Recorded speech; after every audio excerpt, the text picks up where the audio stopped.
शीतल तो शीतल है, शीतल अदिति तो नहीं है ना? नहीं नहीं, अदिति शीतल है। मगर तू तो बोला था कि अदिति निशा है। निशा मुन्नी है ना? अरे तो फिर अदिति कौन है? निशा है। चुप रहे यार तुम लोग, चुप रहे। अरे भाई ये क्या चल रहा है हमारे देश में? कभी थैनोस इब्राहिम अब्दुल करीम खान बनकर वोटर लिस्ट में दिखता है, तो कभी ब्राजीलियन मॉडल सीमा स्वीटी सरस्वती बनकर वोट दे जाती है। अब भैया कब से अमेरिकन और ब्राजीलियंस इंडिया में वोट देने आने लगे? और इतना ही नहीं, उसी मॉडल की फोटो हरियाणा की वोटर लिस्ट में 22 बार अलग अलग नामों से दिखी। अब आप ही बताइए, अगर वोटर लिस्ट में फेक फेसेस आने लगे और वोट चोरी होने लगे तो फिर क्या बचा हमारी डेमोक्रेसी में? क्या अब हमें अपनी वर्ल्ड्स लार्जेस्ट डेमोक्रेसी का तमगा उतारकर शर्म से सिर झुका लेना चाहिए?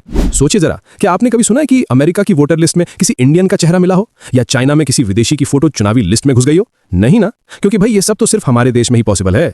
हमारे यहाँ अगर कोई नौकरी के लिए फॉर्म भरता है या किसी सरकारी स्कीम के लिए अप्लाई करता है तो न जाने कितने वेरिफिकेशन, आईडी प्रूफ और डॉक्यूमेंट देने पड़ते हैं। पर जब बात आती है वोटर लिस्ट की, जो हमारे डेमोक्रेसी की सबसे बड़ी ताकत है, तो क्या ये लापरवाही या कुछ और बात करें इलेक्शन कमीशन की, तो ये कोई छोटा दफ्तर नहीं है। ये संविधान के आर्टिकल 324 के तहत बनाए कॉन्स्टिट्यूशनल बॉडी है, जिसका काम है फ्री एंड फेयर इलेक्शंस करवाना। लेकिन जब वही इलेक्शन कमीशन सवालों के कटघरे में खड़ा हो जाए, तब समझ लीजिए डेमोक्रेसी सच में खतरे में है। अब बताइए, क्या ये लोगों के भरोसे का मजाक नहीं है? और ऊपर से बात करते हैं डेवलपमेंट की, क्योंकि जनता की वोट की ताकत ही असली ताकत है इस देश की। तो लाइक, कमेंट और सब्सक्राइब जरूर कीजिए, क्योंकि आपका छोटा सा सपोर्ट हमारे मोटिवेशन को जिंदा रखता है।